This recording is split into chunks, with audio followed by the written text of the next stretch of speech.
కేదార్నాథ్ వచ్చిన వాళ్ళు ఖచ్చితంగా మిస్ అవ్వకుండా చూడవలసిన టెంపుల్ ఒకటి ఉంది. అదే త్రయుగి నారాయణ్ టెంపుల్. సాక్షాత్తు ఆది దంపతులైన శివపార్వతుల కళ్యాణం జరిగిన ప్రదేశం ఇదే. ఈ టెంపుల్ ఉన్న విలేజ్ పేరు కూడా త్రయుగి నారాయణ్. త్రయుగి అంటే 3 యుగాలు, నారాయణ్ అంటే సాక్షాత్తు ఆ శ్రీ మహావిష్ణువు యొక్క నివాసం ఉన్న ప్రదేశం ఇది.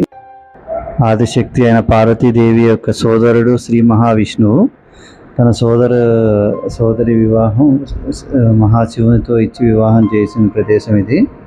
ఆ బ్రహ్మదేవుడు పూజారిగా వ్యవహరించాడు ఈ వివాహానికి. అంతేకాదు వాళ్ళ వివాహానికి వెలిగించిన మంట ఏదైతే ఉందో అగ్నిగుండం ఇప్పటికీ వెలుగుతుంది. అగ్నిశకలాలు ఇంకా ఉన్నాయి, మీరు చూడొచ్చు.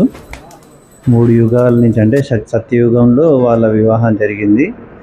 త్రేతాయుగం, ద్వాపర యుగం, తర్వాత ఇప్పుడు కలియుగం. ఇప్పటికీ అగ్నిశకలాలు కనిపిస్తున్నాయి. ఈ టెంపుల్ చూడ్డానికి కూడా కేదార్నాథ్ లాగే ఉంటుంది. త్రయుగి నారాయణ టెంపుల్ ఎలా రీచ్ అవ్వాలంటే, మన కేదార్నాథ్ బేస్ క్యాంప్ ఉంది కదా, సోన్ప్రయాగ్ బస్ స్టాండ్, అక్కడ ఒక జంక్షన్ వస్తుంది. అక్కడ లెఫ్ట్ సైడ్లో జంక్షన్లో ఇక్కడ ఆర్చ్ లా ఉంటుంది. ఇక్కడ ఆర్చ్ లోపల నుంచి ట్రావెల్ చేయాలి. 12 కిలోమీటర్స్ డిస్టెన్స్ ఉంటుంది. రోడ్డు అయితే చాలా నేరోగా ఉంటుంది. చాలా రోడ్డు బాగాలేదు, చాలా గతువులు ఉంది.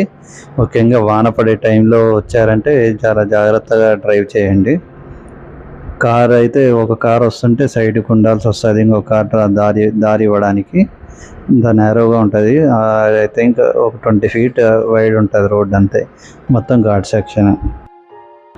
12 కిలోమీటర్స్ అయినా మీకు రీచ్ అవ్వడానికి at least 40 minutes to 50 minutes, 1 hour time పడుతుంది.